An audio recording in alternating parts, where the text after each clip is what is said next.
உருத்திரங்கண்ணனார். ஓகேங்களா, இவரை பற்றி தான் பார்க்க போகிறோம். இதை பார்த்துட்டோம் அப்படின்னாக்கா நாம் இந்த டாபிக் ஓகேங்களா, ஸோ தமிழ் சான்றோர் பற்றிய செய்திகள் அப்படின்றத கம்ப்ளீட் பண்ணியாச்சு. ஓகேங்களா ஆஃபீஸர். உருத்திரங்கண்ணனார் இவரை பற்றி நம்ம ஸ்கூல் புக் டேட்டா என்ன இருக்குன்றத பார்த்துலாம் வாங்க. உருத்திரங்கண்ணனார் ஓகேங்களா, ஸோ இவர் வந்து 7th நியூ புக்கில் 2nd டேர்மில் பேஜ் நம்பர் 2 பாருங்கள்.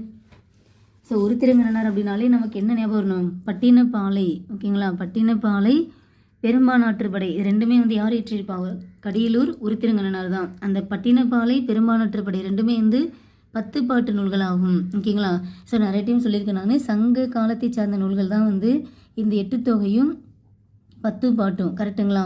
8 தொகையும் 10 பாட்டுன்றது சங்க இலக்கியங்கள் கூட சொல்லலாம். இந்த சங்க காலத்துக்கு அப்புறமேட்டுக்கா தோன்றுறது தான் என்னது? 14 கீழ்கணக்கு நூல்கள். ஓகேங்களா, சங்க காலத்துக்கு அப்புறமேட்டுக்கா தோன்ற நூல்கள் 14 கீழ்கணக்கு நூல்கள் சொல்லுவோம். இந்த 14 அப்படின்றது என்ன அப்படின்னாக்கா 18 அப்படின்றது மீனிங் ஆகும். ஸோ இந்த 14 கீழ்கணக்கு நூல்களில் அறநூல்கள் பார்த்திங்கனாக்கா 11 நூல்கள் இருக்குது. ஓகேங்களா, அறநூல் சொல்லலாம் அல்லது நீதி நூல் அப்படின்ற மாதிரி சொல்லலாம். ஓகேங்களா, இந்த சங்க காலத்தை சேர்ந்த நூல்கள் அப்படின்றத 14 மேற்கணக்கு நூல்கள் சொல்லுவோம். 14 மேற்கணக்கு நூல்கள் ஆகும். ஓகேங்களா, அதில் தான் வந்து இந்த 8 தொகையும் 10 பாட்டு அடங்கும். ஸோ இந்த 10 பாட்டில் 10 பாடல் இருக்கும், 8 தொகையில் 8 நூல்கள் இருக்கும். கரெக்டுங்களா?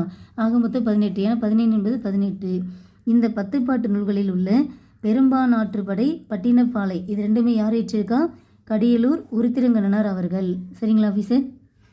ஸோ இங்கே வந்து பார்த்தீங்க அப்படின்னாக்கா 7th நியூ புக்கில் 2nd டேர்ம். ஓகேங்களா, 7th நியூ புக்கில் 2nd டேர்மில் பேஜ் நம்பர் 2 கலங்கரை விளக்கம். கலங்கரை விளக்கம் அப்படின்னு சொல்லிட்டு வந்து ஒரு கவிதை பாடல் வந்து இருக்குது. இது வந்து யார் ஏற்றிருப்பார் அப்படின்னாக்கா கடியலூர் உருத்திரங்கண்ணனார் தான் ஏற்றிருப்பார். ஓகேங்களா, ஸோ ஃபஸ்ட்டு அவரை பற்றி படிச்சிடலாமா? சிலபஸில் வந்து உருத்திரங்கண்ணனார் கொடுத்துருக்காங்க. ஸோ உருத்திரங்கண்ணனார் இவர் வந்து சங்க காலத்தை சேர்ந்த புலவர். ஸோ கடியலூர் உருத்திரங்கண்ணனார் சங்க கால புலவர் ஆவார். ஏன்னா சங்க காலத்தை சேர்ந்த நூல்கள் தான் 8 தொகையும் 10 பாட்டும். அப்போ அவர் வந்து சங்க காலத்தில் தானே வாழ்ந்திருப்பார். கடியலூர் உருத்திரங்கண்ணனார் சங்ககால புலவர் ஆவார். இவர் கடியலூர் என்ற ஊரில் வாழ்ந்தவர். இவர் எங்கே வாழ்ந்திருக்கார் அப்படின்னாக்கா கடியலூர் அப்படின்ற ஊரில் வாழ்ந்தவராக இருந்திருக்காரு. இவர் 10 பாட்டில் உள்ள பெரும்பானாற்றுப்படை, பட்டினப்பாலை ஆகிய நூல்களை ஏற்றிருக்கார். ஓகேங்களா, ஓகே. இவர் வந்து 10 பாட்டில் பெரும்பானாற்றுப்படை, பட்டினப்பாலை ஆகிய 2 நூல்களை வந்து இவர் தான் எழுதியிருக்காரு. ஓகேங்களா, இதை நோட் பண்ணிக்கோங்க. அடுத்தது பெரும்பானாற்றுப்படை. ஓகேங்களா, சரி இந்த பாடல் இந்த கவிதைன்றது பெரும்பானாற்றுப்படையில் தான் வந்து இருக்குது. பெரும்பானாற்றுப்படையுடைய பாட்டுடை தலைவன் யார்? தொண்டைமான் இளந்திரையன்.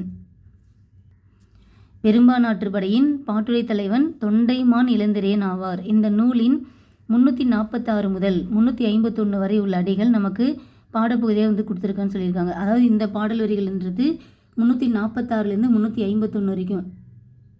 ஓகேங்களா, அது வரைக்கும் உள்ள பாடல் வரிகள் தான் வந்து நமக்கு வந்து கொடுத்துருக்குதான் சொல்லியிருக்காங்க. வள்ளல் ஒருவரிடம் பரிசு பெற்று திரும்பும் புலவர் பாணர் போன்றோர் அந்த வள்ளலிடம் சென்று பரிசு பெற பிறருக்கு வழிகாட்டுவதாக பாடப்படுவதா என்னது? ஆற்றுப்படை இலக்கியம். ஓகேங்களா, ஸோ ஆற்றுப்படைன்றது என்ன அப்படின்னாக்கா ஒருத்தவங்க வந்து வள்ளல் ஒருத்தவங்கிட்ட பரிசு வாங்கியிருப்பார். ஓகேங்களா, ஒரு புலவர் என்ன பண்ணுறார் அப்படின்னாக்கா வள்ளல் ஒருவரிடம் பரிசு பெற்று திரும்பும் வழியில் பாணர் போன்றோர் அந்த வள்ளலிடம் சென்று பரிசு பெறுவதற்கு பிறருக்கு வழிகாட்டுவதாக பாடப்படுதாம். ஓகேங்களா, ஸோ ஒரு புலவர் வந்து பரிசு வாங்கிட்டு வராரு. வர வழியில் மற்றவங்ககிட்டையும் வந்து எடுத்து சொல்கிறாரு, இந்த மாதிரி அங்கே ஒரு வள்ளல் இருக்கார், அங்கே போனீங்க அப்படின்னாக்கா நீங்கள் பாடுற பாடல் கேட்டு அவங்க வந்து உங்களுக்கு பரிசு கொடுப்பாங்க அப்படின்ற மாதிரி மற்றவங்களுக்கு வந்து வழிகாட்டுவாங்க. பார்த்தீங்களா, அந்த மாதிரி பிறருக்கு வழிகாட்டுவதாக பாடப்படுவதா என்ன அப்படின்னாக்கா ஆற்றுப்படை இலக்கியம் ஆகும். ஓகேங்களா, ஸோ பெரும்பானாற்றுப்படை அப்படின்றது ஆசிரியர் கடியலூர் உருத்திரங்கண்ணனார். பாட்டுடை தலைவன் யார் அப்படின்னாக்கா தொண்டைமான் இளந்திரையன். பெரும்பானாற்றுப்படை நூலின் ஆசிரியர் கடியலூர் உருத்திரங்கண்ணனார். பாட்டுடை தலைவன் தொண்டைமான் இளந்திரையன். இதை நோட் பண்ணிக்கோங்க. ஓகேங்களா, ஸோ கடியலூர் உருத்திரங்கண்ணனார் சங்க காலத்தில் வாழ்ந்த புலவர் ஆவார். இவர் எந்த ஊரில் வாழ்ந்தவர்? கடியலூர் என்ற ஊரில் வாழ்ந்தவர் ஆவார். ஓகேங்களா, ஓகே. இந்த பாடல் வரிகள் பாருங்கள்.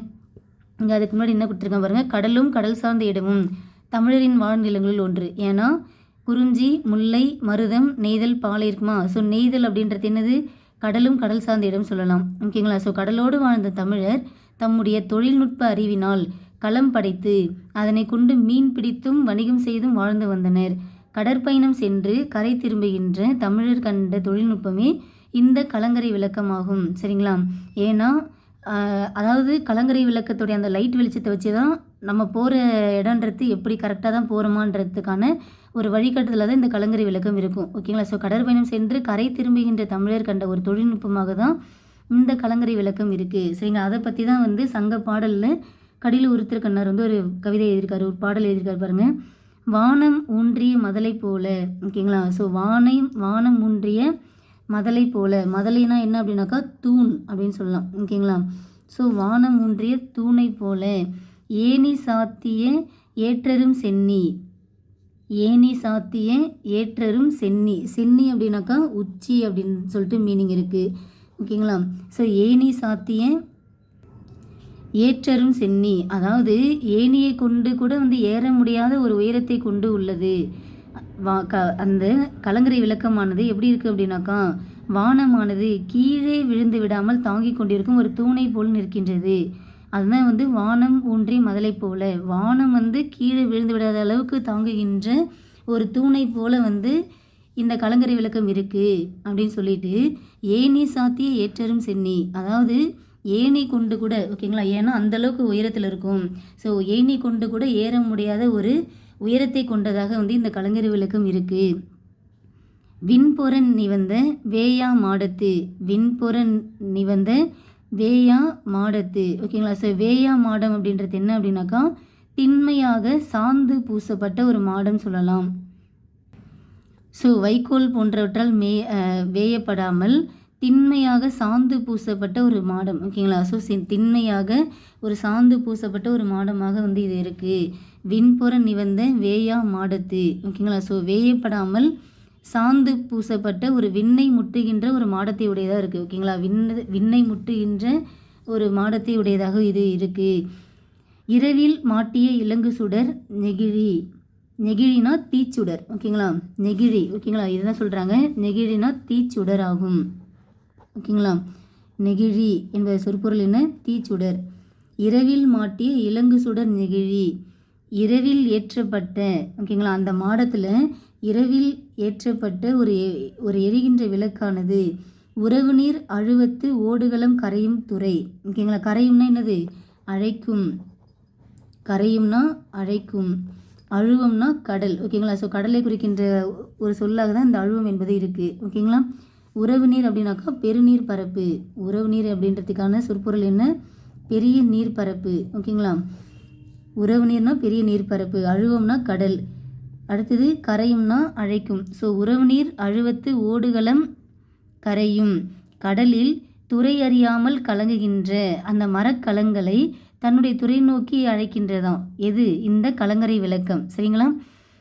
வானம் ஊன்றிய மதலை போல, வானத்தை தாங்குகின்ற ஒரு தூணை போல, ஏணி சாத்திய ஏற்றரும் சென்னி, ஏணியை கொண்டு கூட ஏற முடியாத உயரத்தை கொண்டது. விண்புற நிவந்த வேயா மாடத்து. ஓகேங்களா?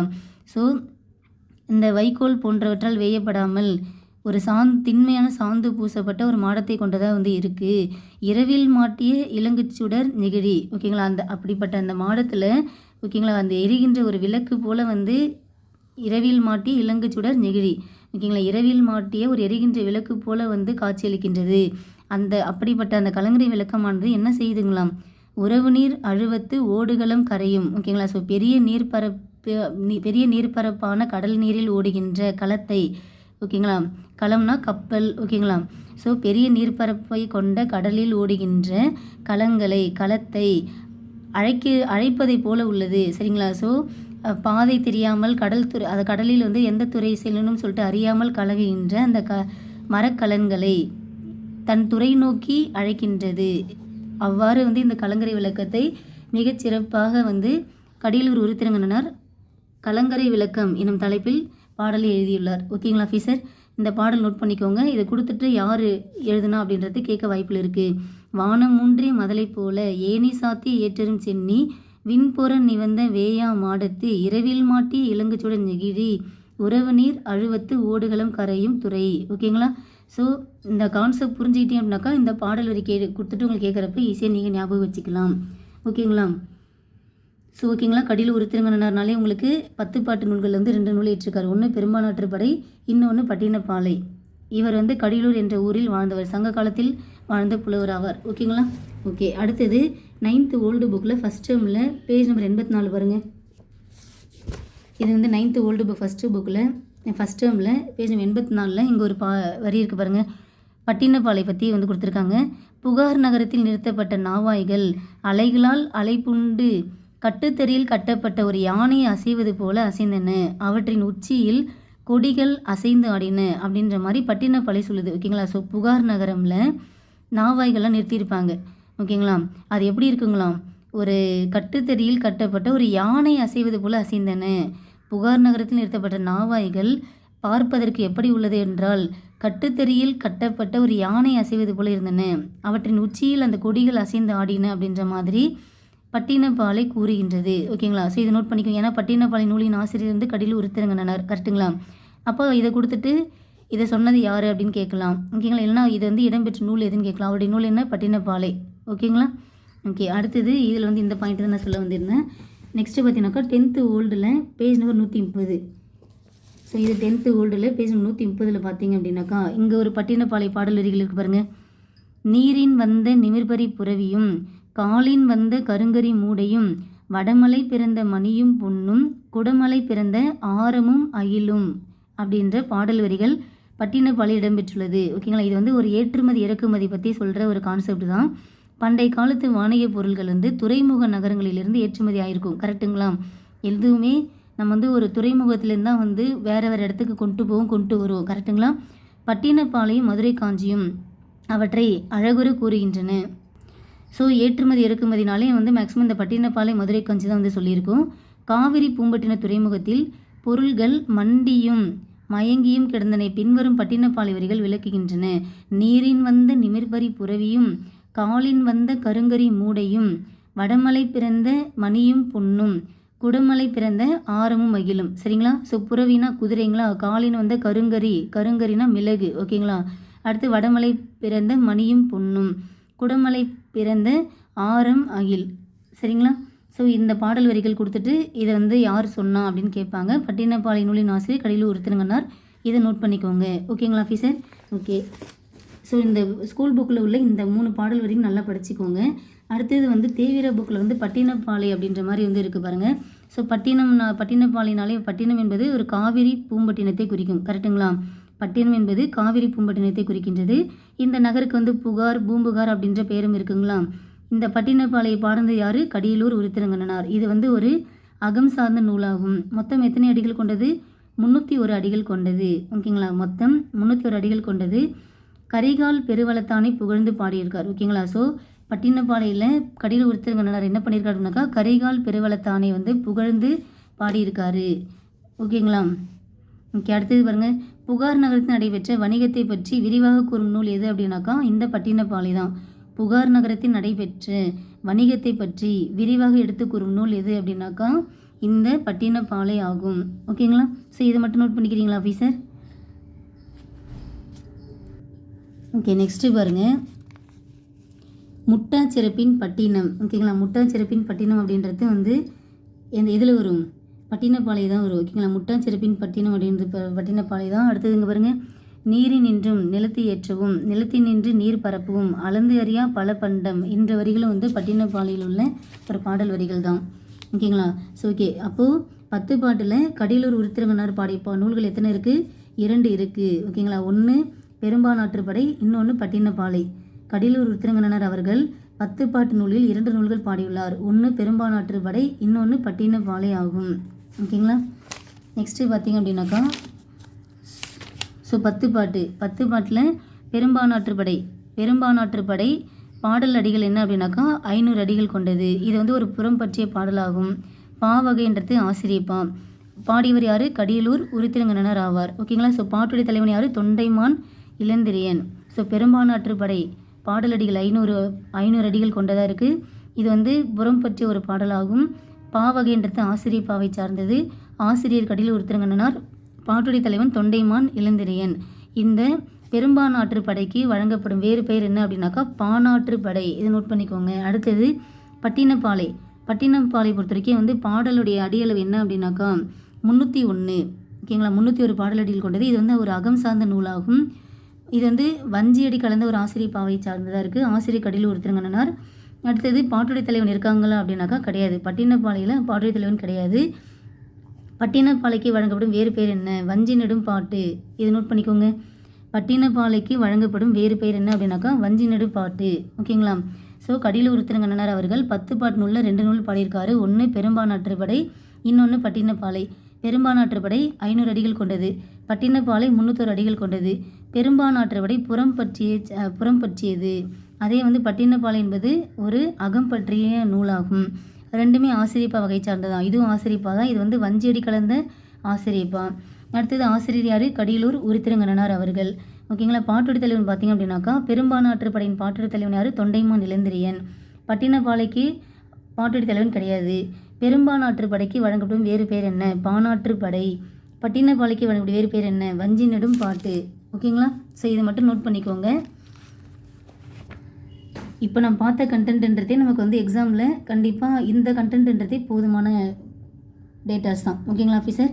ஓகே, சக்ஸஸ்ஃபுல்லாக நாம் தமிழ் சிலபஸில் யூனிட் 7 நம்ம கம்ப்ளீட் பண்ணியாச்சு. நெக்ஸ்ட்டு நம்மளுடைய டார்கெட் அப்படின்றது திருக்குறள் தான். இதுக்கப்புறம் உங்களுக்கு டெய்லி நான் திருக்குறள்ன்றது ஒவ்வொரு அதிகாரமாக அப்லோட் பண்ணிடுறேன். ஓகேங்களா officer? Okay, thank you so much.